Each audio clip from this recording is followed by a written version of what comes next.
मालकानगिरी बड़ जात्रा बड़ ठाकुर कानामराज बालराज पोतराज मुत्यालमा बर्तमान कानियामाझी बंधरु मांडिया बाटा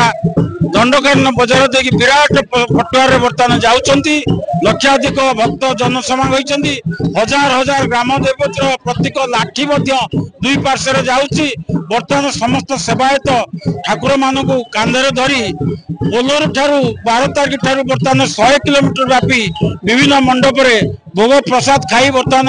मालकानगिरी सहर में पहुंचती आज आउ टिके परे मांडियाबटा मंडप विजय करेंगे एवं काली संध्यार एक पटुआर मुख्य मंडप माल्यवंत पर्वत पाददेश माउली माँ मंदिर मुख्य मंडप पदार्पण करेंगे एवं 12 तारीख पर्यंत सेठी यात्रा करेंगे 13 तारीख सकाळू ठाकुर विदा हे ये यात्रा